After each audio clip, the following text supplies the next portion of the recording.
Welcome to Chaos Cabin, fellow survivors. Today's in-game video is going to be about building the MiniBike. We'll run that in just a minute.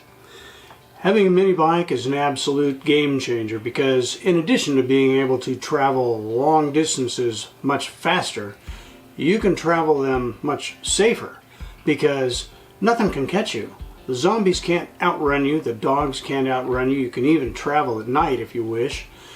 The other thing that I've found is great about having the MiniBike is hunting. Roadkill hunting.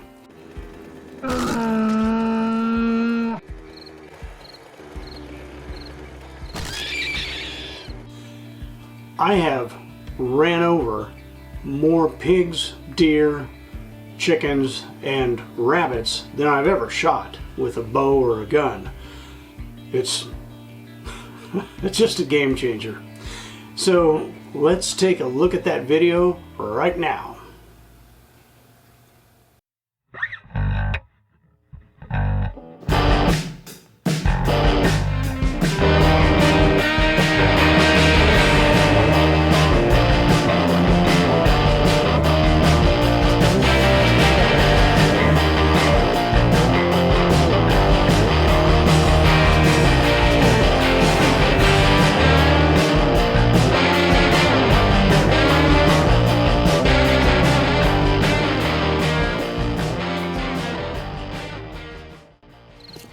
Collect all the tires you see.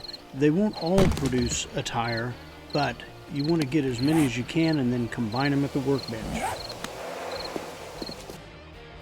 To maximize the loot you get from a car, you must use a wrench, and a wrench can be found in typically the trunk of a car or bathroom or kitchen sink or toilet. From this car I was able to get gasoline, an iron pipe, a headlight, and some electrical parts. But I still need an engine and a battery, so the search continues.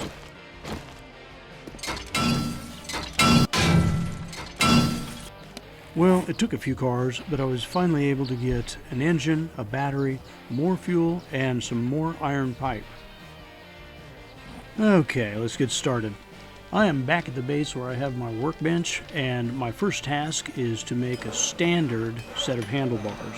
Start at the Resources tab on the workbench. This will take 1 mechanical part, 6 iron pipe, 2 pieces of leather, and 2 pieces of duct tape. The mechanical parts you can find by using a wrench to disassemble shopping carts or cars or filing cabinets. Now I'll upgrade the standard handlebars into MiniBike handlebars. Again at the workbench, go to the Resource tab and you'll need 1 handlebar, 2 duct tape, 1 headlight, 5 electrical parts, and 2 short iron pipe.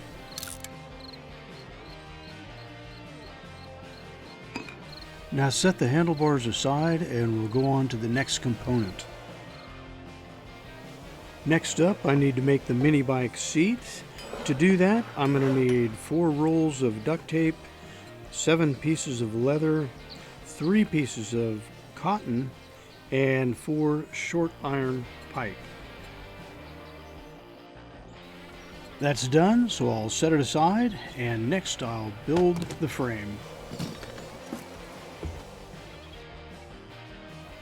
Now I'm at the forge. I'll go to the Resources tab, select MiniBike frame, and forge one of those up.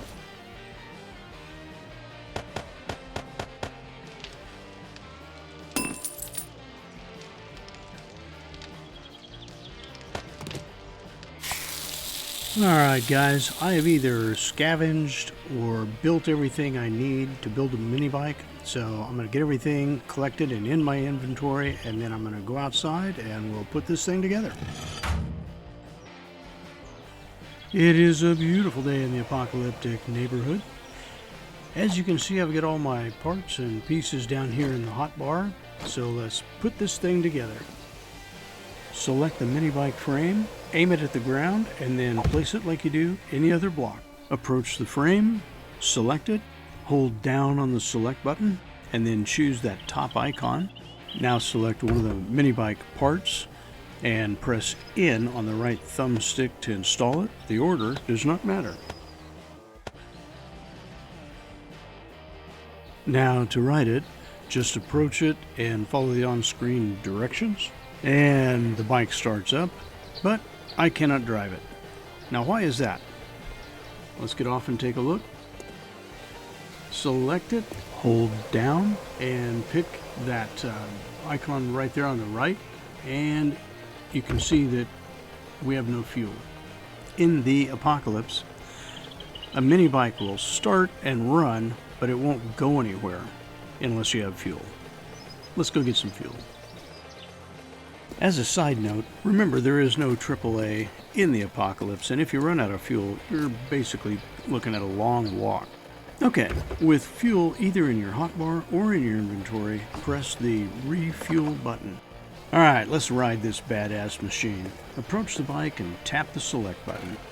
The bike uses the pretty common dual stick steering system, so the left stick will make you go forward, left, right, and backwards slowly, and the right stick changes the camera angle. I suggest picking a usable camera angle and then just not touching that right stick, at least at first, until you get used to driving this thing.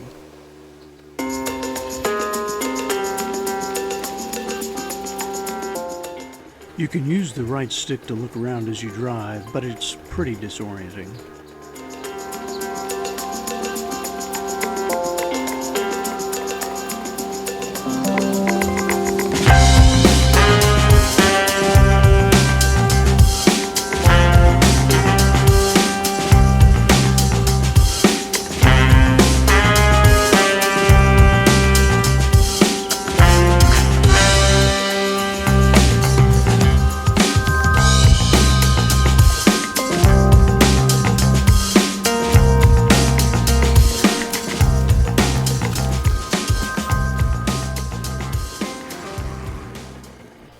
Now I'm going to upgrade this thing. The reason you'd want to upgrade is because you'll get better mileage, the bike will be more rugged, and just perform better in general.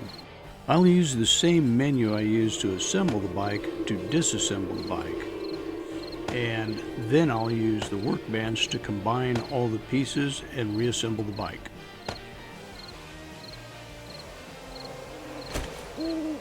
Pick up the last piece by selecting the frame and holding down on the select button, and then select the hand icon.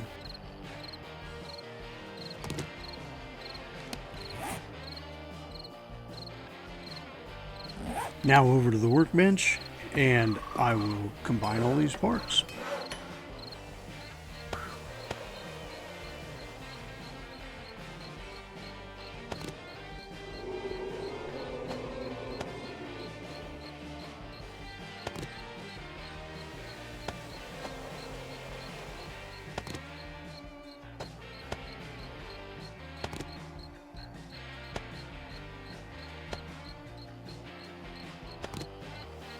You'll notice I did not combine the battery because one of them is already maxed out at 600. Now I will reassemble the bike. It's a good idea to familiarize yourself with how to assemble and disassemble the bike quickly, as it's inevitable that at some point you will drop into a hole or a river or a lake, and that's the only way to retrieve the bike, is to disassemble it and then reassemble it once you get out of the trap.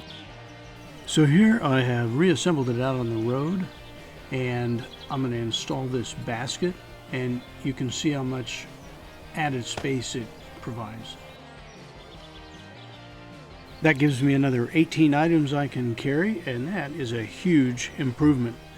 Now also right below the basket you'll see a place for a lock, and it says missing lock. This is a solo game, so I don't really need a lock, but if you put a lock in there and you're playing in couch co-op or network with a friend, it'll keep them from riding off on your bike. You'll be the only one that can operate it. And that's really handy because the bikes all look the same. There's no change in color scheme or any way to tell one bike from another.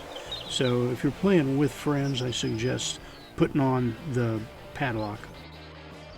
By the way, remember to check out my other tips and tricks videos. Alright, there you go. That is how to build a mini bike in the apocalypse. So, if you enjoyed that, give me a thumbs up, like, subscribe, share, do all the things. Please leave a comment down in the comments section with any questions or helpful hints. Until next time, see you on the road.